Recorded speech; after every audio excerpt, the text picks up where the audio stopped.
Greetings, and welcome back to PBH 275, Injury Prevention and Control. Today's lecture is going to be on the subject of falls. We're going to talk specifically about non-intentional falls in the elderly and children, two uniquely vulnerable populations to fall injuries. We're also going to focus on non-occupational settings for the most part because we're going to have a lecture later on in the semester about occupational injuries that will talk about falls in the workplace in a little bit greater detail. We will start today's lecture by going into the epidemiology of fall injuries in the elderly and in children. We'll also talk about the types of injuries most commonly seen from falls in non-occupational settings, because again, as I said earlier, we'll talk about occupational injuries in a separate lecture later in the semester. And then we'll talk about some common evidence-based effective prevention strategies for falls. The two groups most likely to be affected by fall injuries are children and the elderly. This should make sense if you think about it. At the earliest stages of life, when we're very young children, there's a tendency to want to explore our surroundings, sometimes before we have fully gained our balance. Certainly learning to walk often precipitates a lot of fall events as well. And so a lot of fall injuries happen in ages 0 to 4, as you can see on the left from this 2022 WSCARS data of non-fatal fall injuries. I mean, the good thing is most fall injuries in young children tend to be non-fatal. They become progressively more fatal as people get older, and that's what you see on the right with the fatal fall injury data illustrates this as well from 2022, that young children don't tend to die from fall injuries, but as we get older and as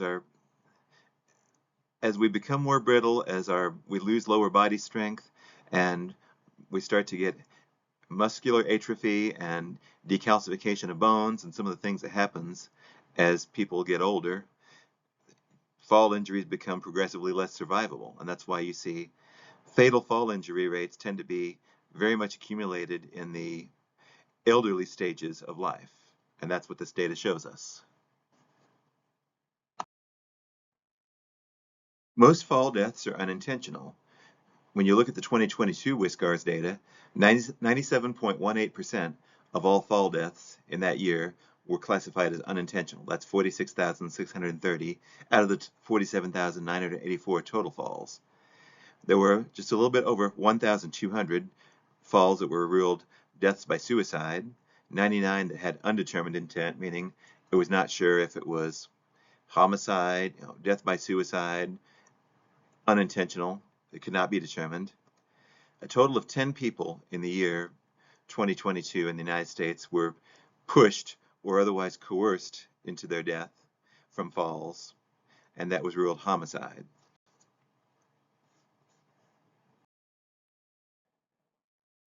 Besides being one of the leading causes of death in persons over the age of 65, falls are also very costly. We look at the 2022 data and find that for just the fatal falls that occurred in that year, the 47,984, the total medical cost for those falls was 1.77 billion. The cost of the value of statistical life lost, 206.7 billion, for a combined cost of over 208 billion. When you look at the people who had to be hospitalized as a result of fall injuries, again, these were not fatal falls, but they're still a huge cost in medical, work loss, and quality of life loss.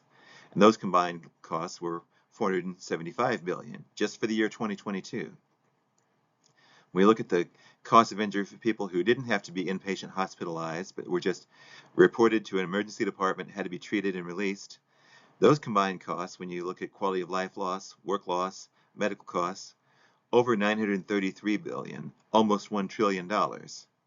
So besides the fact that they prematurely end people's lives, they cause people to become employment insecure sometimes, or have other negative effects on the quality of life, these are also very monetarily costly as well. During the History and Epidemiology of Injury Prevention lecture that I gave you earlier in the semester, we talked about how there was important pioneering work in injury prevention and sort of shock absorption and energy exchange that had come from case studies of people who had survived fall events that human beings should not have been able to survive, falls of greater than 50 feet, where based on the massive energy exchange it would be expected when you landed from the bottom of that fall should have been fatal. But in these cases were not, and some valuable lessons were learned. Well, those interesting and good for the people that went through them edge cases. Again, we learn a lot from them, but the truth is, for most of the rest of us, if we get into a fall event of greater than 15 feet or 3 times our own person height, that's going to be a significant fall event, very likely fatal, certainly is going to dramatically impact the quality of our life, probably going to have significant injuries, significant rehabilitation. So we really need to not be having fall events at all, even from short distances, because they are so damaging. There's a massive absorbed energy upon impact, similar to what happens in vehicle crashes. When you, even from your own height, just if you fall down and hit an impervious surface, so much energy gets absorbed into our soft tissues and into our connective tissues and bones. Even shorter falls can generate injurious and deadly force, and Bowers and colleagues looked into this back in 2008 in a study that was published in Rehabilitation Nursing Journal. They did set up a series of experiments involving weighted dummies that they set into beds that are about 3 feet off the ground on a standard tile floor, which you tend to have in hospitals and other healthcare settings because it's a lot easier to clean a tile or floor or something like that than it is a carpeted floor, which would provide a little more shock absorption. So what they found was when they rolled these dummies off of these 3 foot beds onto these floors and measured how much force was being exerted, that up to 4,884 newtons or 1,098 pounds of force were being generated during that just a little 3 foot fall off of a bed. So you can imagine what could happen if you fall off a bed and you're in a hospital setting and you fall out of bed and maybe you're in such a place where you can't really put your arms down to brace yourself. Maybe you can't do that. And so if your head or other sensitive parts get 1,098 pounds of force absorbed, that's more than likely going to be fatal. So let's not underestimate ever the public health significance and the injury significance of even very short falls, like off of a bed. What causes people to be killed or severely injured when they have a fall is often head and brain injuries. These can include bruising, where you get pressure on the brain from blood leaking and then swelling, which then, as it puts pressure on the brain, can cause a brain injury. You can also get brain tissue lacerations whenever the skull breaks, and skull fragments will press into the brain. That's a very common form of head injury during severe falls. It's often fatal, and if it's not fatal, it's often debilitating. The person's quality of life is often not as good as it was before after that such a traumatic brain injury. In elderly persons, sometimes hematomas, those subdural bleeds, will often go unnoticed because the patient doesn't feel all the pressure inside the skull, because the blood will initially have space to go because some of the tissue in the skull, inside the skull, has shrunken with age, and so there's actually little pockets where the blood can accumulate. So hematomas sometimes go unnoticed for a little while. They're not immediately treated in the elderly. There can be complications that can result in death. One example from a fall, and it's not a head and brain injury, but when somebody that's older and breaks a rib, it's painful to breathe. So they don't breathe as deeply because of the pain, and they can then develop pneumonia. That's an example of a secondary complication from fall injury. Children, when they fall, they're more likely to actually have their head and brain impacted because children's physiology is different, especially the small children. You see the little diagram on the right where if an infant or a toddler child was the same size as an adult, their head would be proportionately a lot larger. That's just the physiology of human children. And so children are top heavy. So it's easier for them to fall over. It's easier for them to fall head first. They don't always have the same instinct that adults or older children have to sort of put their arms down and brace themselves. So very young children are quite susceptible to head injuries if they have any kind of fall event.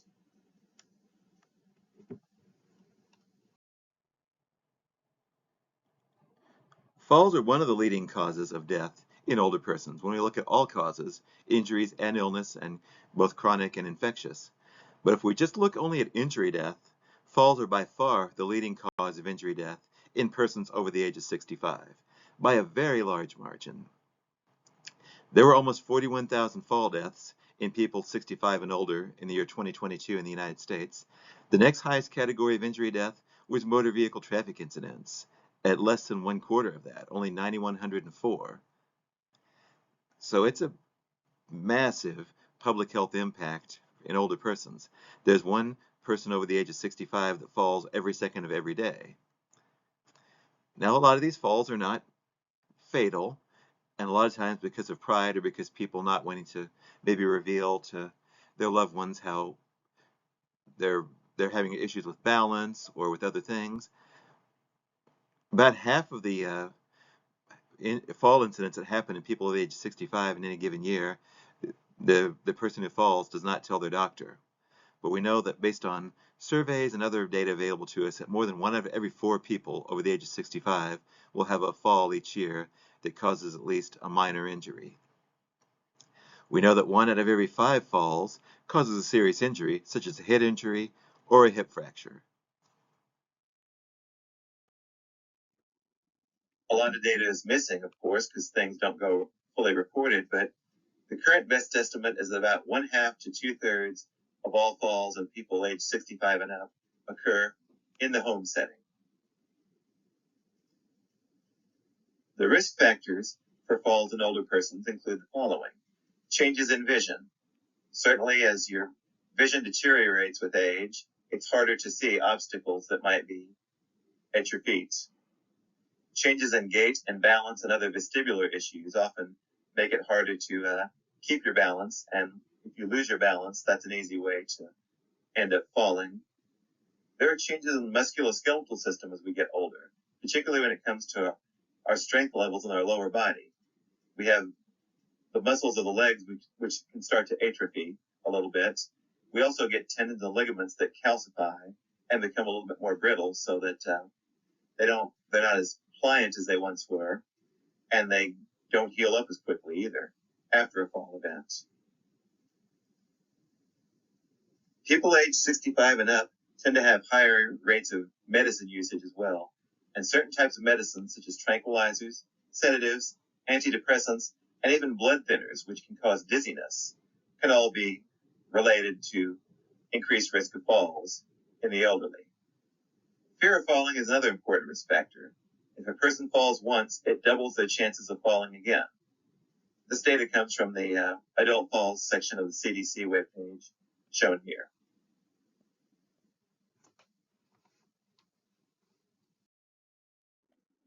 There's a profound and noticeable gender difference in fall injury data here in the United States.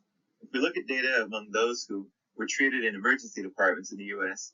that are age 65 plus, we find, and this is from the Stevens and Sogolau study, whose reference is at the bottom of this slide, that women had a higher rate for all injuries, but that fractures they had a 2.2 times higher rate for fractures compared to men, and were hospitalized for fractures at a 2.3 times higher rate than for men. Total rate of hospitalization following a fall injury were 1.8 times for women compared to men. And this is taking all types of factors into account, such as soft tissue injuries and things that aren't necessarily fractures, but that were part of the injuries that resulted from a fall. Even when we're talking about subjects who are age 65 and older, it's found that most of them, about 4 in 5, are treated in the emergency department and then released, maybe with prescription, maybe with some instructions on how to differently configure their home. Only 1 in 5 people age 65 plus who are admitted for a fall-related injury wind up having to be hospitalized inpatient. We do know that rates rise as people get older. Once you reach age 85, your risk of being hospitalized or killed from a fall are basically 4 to 5 times higher than when you're at the ages considered young old, meaning ages 65 to 74. It was found that the rates for both men and women for all injury diagnoses doubled with each decade of age. In other words, the rates of injury at age 75 were double those of age 65. The rates at age 85 were double those at age 75. And of course, it should almost go without saying, the reason why you tend to get more females in this data than males is because in almost every single age cohort in the U.S., women tend to live longer than men, and therefore they're more likely to reach an age where they're exposed to the greater risk of fall hazards that comes with reaching age 65, 75, 85, 95, even up into three-digit ages. It's just you're a lot more statistically likely to reach those ages and be susceptible to those injuries if you are female. Plus, there's also the effect of osteoporosis and other conditions that can make your bones brittle as you age, where they're a little bit more prevalent in females. It will probably not surprise you to know that the number of elderly fall injuries that occur in the U.S. every year increases just about every year. You know, there are a lot of demographic factors happening where the population of the U.S. is aging. So therefore, the cohort is getting older and therefore is more susceptible. What might surprise you is that if you look at age-adjusted rates, so we're not taking into account the aging of the population overall, if you look from year to year, from like roughly 2000 to 2014, that the age-adjusted rates for both non-fatal and fatal falls are also trending upward. And again, these are age-adjusted rates. So this has nothing to do with the aging of the population. It's just more of these events happening per 100,000. And so you might wonder, why is that? We're still trying to figure that out, honestly. There's a lot of epidemiology that's going into trying to figure out why, but there's been some theories proposed that I think are at least somewhat plausible. One is that the 65 plus population every year gets slightly less healthy just because Americans have been kind of in a poor overall health trajectory for the last several years as a result of chronic conditions, obesity, diabetes, some of the other factors that being public health students you're probably well aware of. There's a higher use of medications now among the elderly than there was in previous years. As we talked about before, certain types of medications might make you a little bit more likely to have a fall injury. There's a lot more focus now on people sort of aging at home, and that is a good thing to do if you can do it safely, to actually be able to stay in your own home have some autonomy. There's not as much of a push as there might have been in previous years to get elderly relatives to accept assisted living or skilled care facilities.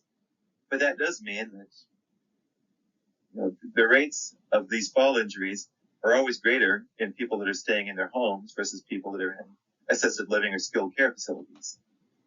And it also might just be better reporting that more fall injuries and incidents are actually being reported and recorded now.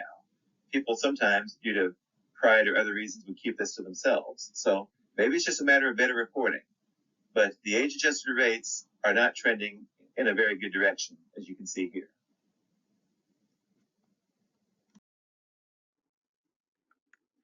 I mentioned earlier that hip fractures are a very common injury that occurs in people over age 65 when they have a fall incident, and that it's a lot more frequent among people who are born female.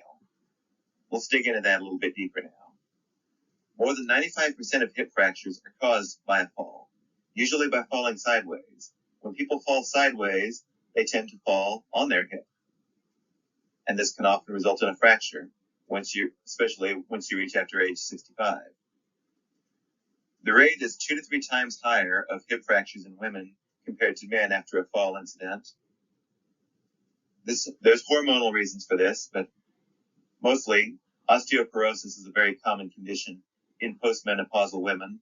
And in fact, postmenopausal white women are at an even more increased risk. It's estimated that 1 out of every 6 postmenopausal white women will likely suffer a hip fracture in their lifetime. Hip fractures are another condition where the older you get, the greater your risk becomes for it, so that once you reach age 85 plus, you're at a 10 to 15 times greater risk of suffering a hip fracture after a fall than you would be at, say, ages 60 to 65. Again, the hip bone just becomes more and more fragile with age. Height is another risk factor. For women who are 5 feet 8 inches or taller, they have roughly twice the risk of those who are 5'2" or shorter. And again, this just has to do with momentum during especially a sideways fall related incident. Once you reach an elderly age and have a hip fracture, only about 25% of people in this age group who have a hip fracture make a full recovery. About 40% of those with hip fractures require a nursing home or other types of skilled care following the fracture. About 50% will need a cane or a walker for many months and years to go, and possibly for the rest of their lives. I said before that hip fractures were tended to be a pretty bad harbinger for your quality of life for the rest of life. The current estimate is that though anyone over age 50 that has a hip fracture, about 24% of them will die within 12 months of suffering that hip fracture. Again, the death won't be due to the hip fracture. It'll just be because the hip fracture is sort of a indicator of some underlying fragilities that impact quality of life and length of life. So when we're talking about those age 65 and above, as we said before, there are more fatal falls and more fall injuries among women than there are among men. But if we look at the entire lifespan, we see that men have a much higher rate of fatal falls, 11.54 per 100,000 versus 7.63 compared to women, whereas women have more non-fatal fall events. A lot of the fatal fall events in men tend to be because possibly greater risk-taking activities, certainly working the employment in more dangerous occupations such as construction, overwhelmingly skews more toward male gender, and this means that throughout the entire course of lifetime, men have a higher risk of fatal falls, though once you get to age 65 plus, it's women that have the higher risk. Certainly, acute and chronic conditions can contribute to fall risk. Regardless of age, if you have vision problems or balance problems, those contribute to fall risk, and those can happen at various different times in life, not just at 65 plus.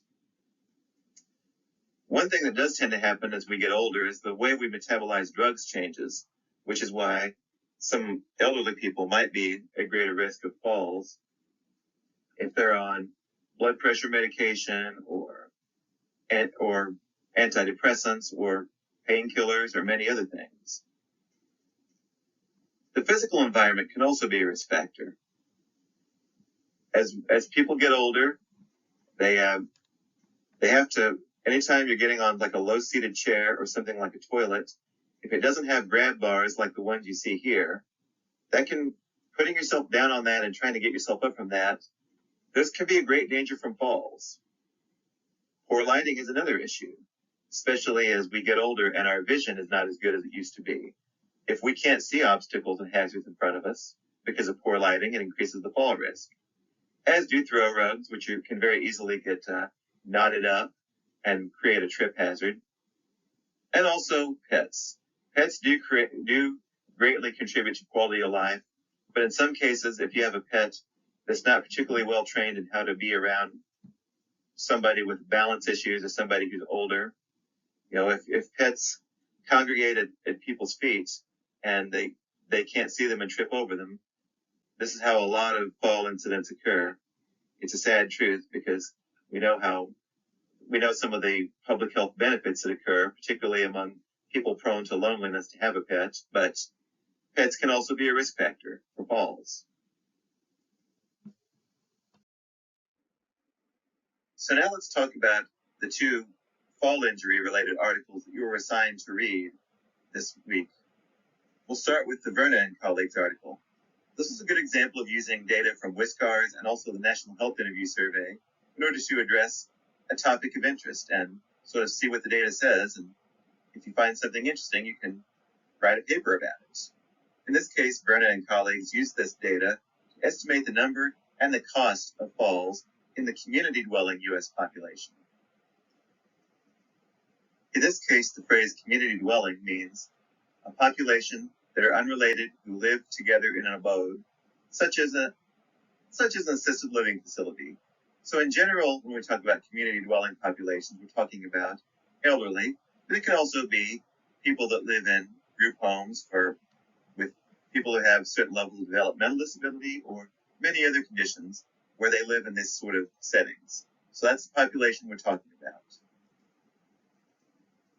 And what Verna and colleagues found was that almost 12% of this community dwelling population had fallen in the past 12 months. And what was very interesting is that, of course, this when we divide this up, the number is highest in those aged 65 plus. In that case, 16.4% of the community dwelling population over the age of 65 had fallen. But interestingly enough, there was also relatively high rates among the 18 to 44 community dwelling population, 10.6%, and 45 to 64, where it was 11.4%. What they did determine was that, again, a relatively high rate of falls occurring in these community dwelling populations. What they found was that it did go up with age, though. As we age adjusted, it was found that fall-related injuries increased roughly 4% per year among older women from 2004 to 2013. And again, this is age adjusted. Why has this occurred? I have to go back to some of the theories we talked about before that maybe has to do with medications, just poor overall health of the cohort, better reporting. We're honestly not exactly sure, but age-adjusted fall-related injuries increased 4% every year from 2004 to 2013, and that is of concern. And the total lifetime cost of annual unintentional fall-related injuries, we're talking about the cost of fatalities and inpatient hospitalizations and emergency department visits in the year 2010 was estimated to be $111 billion.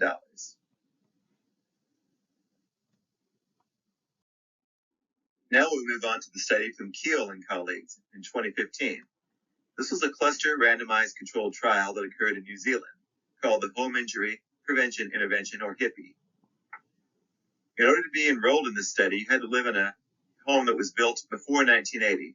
So they were kind of wanted to sort of see what was happening in some of these older homes and what could be done to sort of improve outcomes of people that lived in these many decades old homes in New Zealand. So again, it was a cluster randomized controlled trial. The treatment group got some low-cost home modifications done to their pre-1980 homes.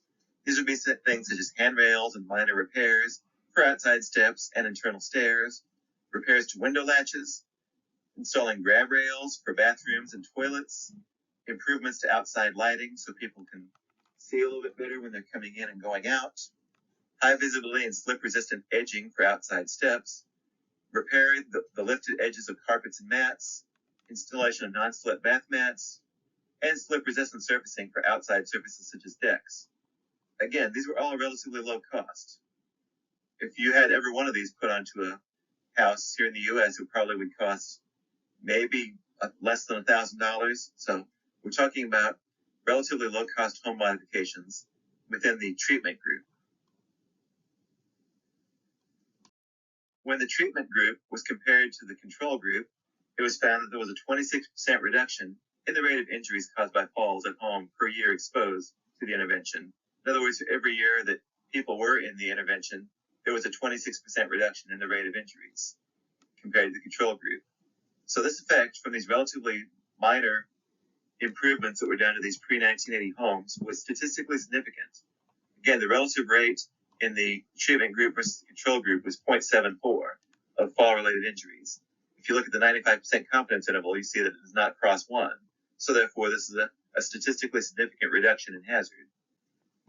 This was found after adjusting for age, previous falls, gender, and ethnic origin. So it doesn't cost a lot to make a significant improvement in the quality of life and reduce the risk of fall-related injuries in people who are living in non-institutional settings, who are trying to sort of live out their golden years in their own home.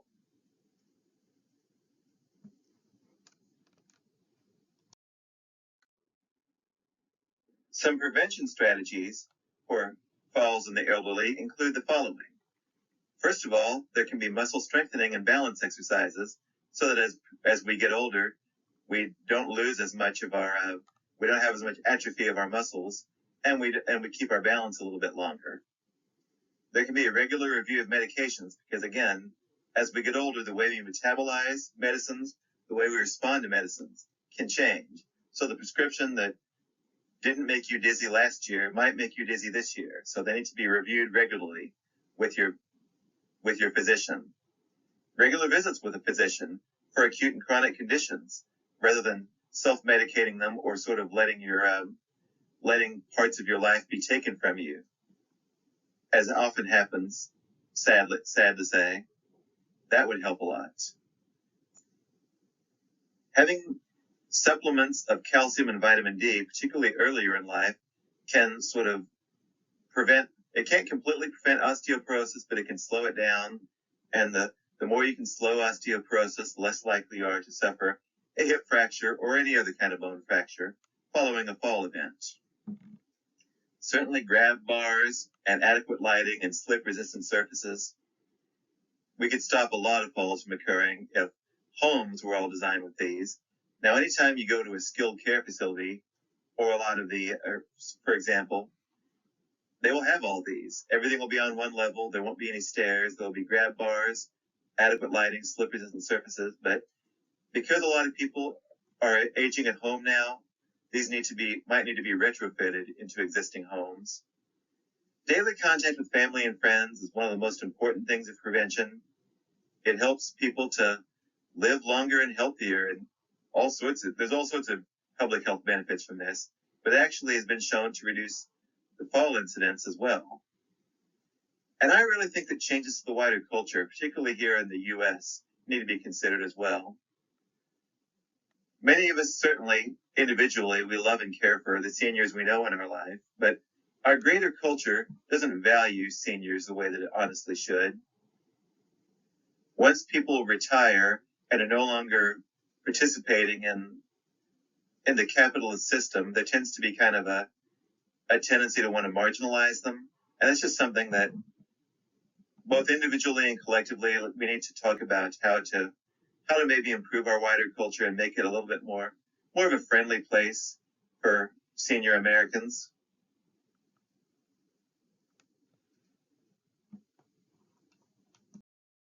Now let's shift our attention to falls in children. Falls are the leading cause of non-fatal injuries in children from age 0 to 9 years. And if you look at sort of children and young adults aged 10 to 24 years, falls are a very close second. Over 3 million children require emergency department visits for falls in a given year. The most common form of falls are falls from an object. For children under 2 years old, this would be a fall from furniture, off of a bed, off of a chair, off of something that they're balanced on. For children 5 to 12 years old, the most common falls that result in injuries and emergency department visits and possibly hospitalization are falls from playground equipment. Because this happens so much in children aged 5 to 12, there are 7 states that have mandated that the Consumer Product Safety Commission's public playground safety guidelines be met. And I'll show you some examples of some playgrounds that meet those guidelines in just a second. One of the big requirements from the public playground safety guidelines is that public playgrounds shouldn't be built on asphalt like they used to be when I was a kid. There should be 2 options available for surface of public playgrounds: unitary shock absorbent materials or loose fill materials. Playgrounds should never be installed without protective surfacing of some type. Concrete, asphalt, or other hard surfaces should never be directly under playground equipment. Grass and dirt are a little bit softer than concrete and asphalt, but they're still not considered protective surfaces because wear and compacting and other environmental factors can eventually reduce their shock absorbing effectiveness. And carpeting and mats are generally not good enough unless they're tested to and comply with ASTM F1292. Loose film materials should be avoided for playgrounds that are intended for toddlers. I think you can kind of understand the obvious reason why you want to avoid that, because toddlers put everything in their mouths. And if you do not want a toddler to be consuming rubber mulch or even wooden mulch or any other loose film materials. Even though for older children, those make great materials for softening the landing off of playground equipment.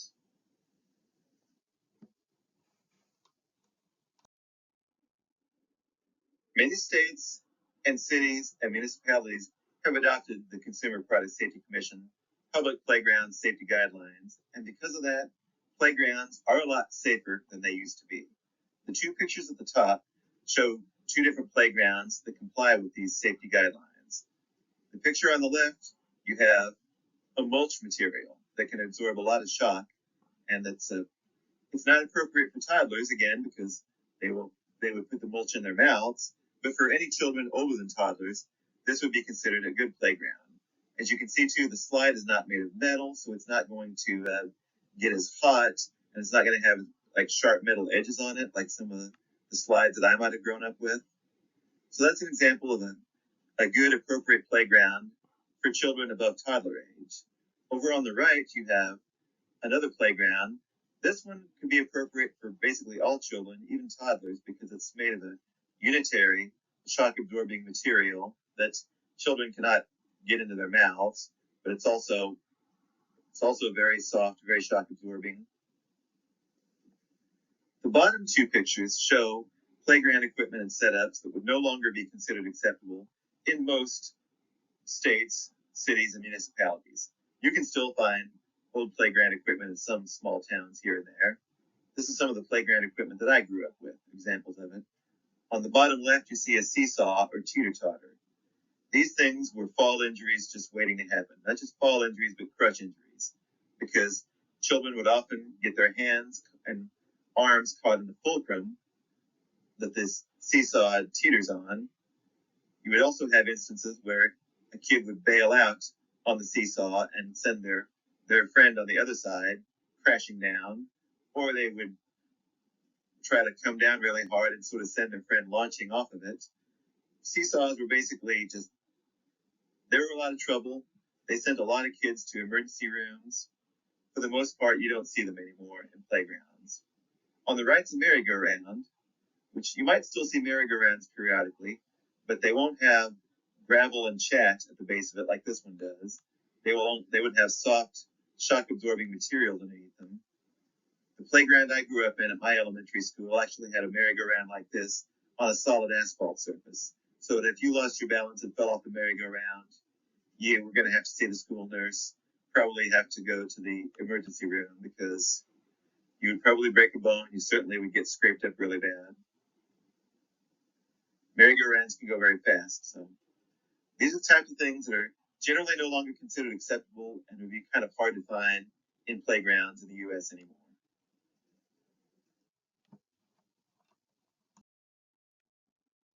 When we look at risk factors for falls in children, one of the biggest risk factors is actually gender. Boys are twice as likely to die from a fall compared to girls. There are probably some cultural reasons for this, that our culture tends to encourage boys toward more aggressive types of play, more risk-taking in their behaviors, and that's just, the numbers bear this out, that those who identify as boys are twice as likely to die from a fall compared to those who identify as girls. We know that low socioeconomic status children that come from low SES households, are more likely to be injured from falls. This is partly due to not having as much supervision, because they might have parents and caregivers who work a lot. And it might also be due to environmental deficiencies. There's more dangerous built environments for people that live in lower socioeconomic status regions. The playgrounds might not be as safe, might not be as updated. The schools might be a little bit more dangerous. The homes might be older. This is consistently seen over and over. The location where for falls, most of the often it's in the home. The school and playground is a close second. Children suffer fall injuries from windows, from trees, from tree houses and balconies. Falls from playground equipment are also very common. Slides and climbing frames probably being the top ones. A lot of times children will climb up a slide, and rather than sliding down it, they will fall or jump over the side of it, and that leads to a lot of injuries. And of course, climbing frames. Children love to get on those. They like to hang by bending their knee, folding their legs over the tops of the bars and then hanging upside down. A lot of times they swing back and forth and then they fall off. Falls from shopping carts are another very common risk factor for falls in children, as are skateboarding and the use of trampolines.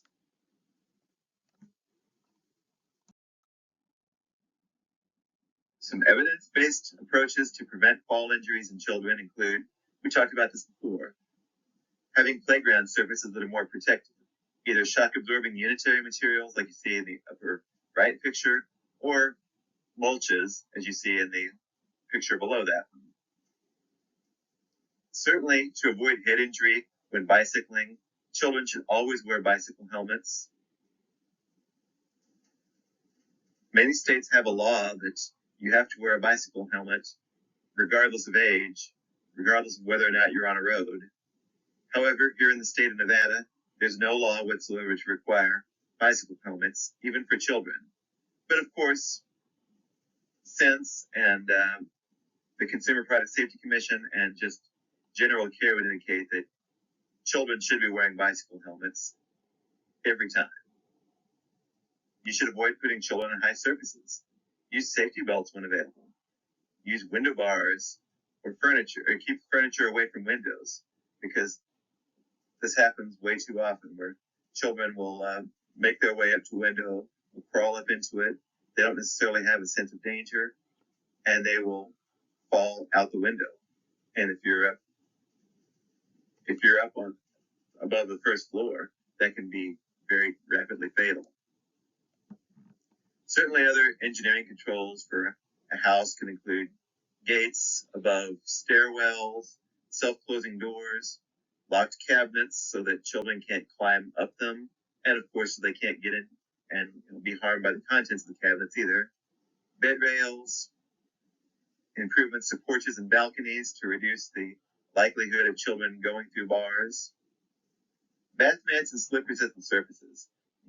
These are important for the elderly, but they're also very important for young children as well, who maybe don't have as much body control, or their attention might wander when they're in the bathtub. So it's important to have slip-resistant surfaces in there for children as well as the elderly.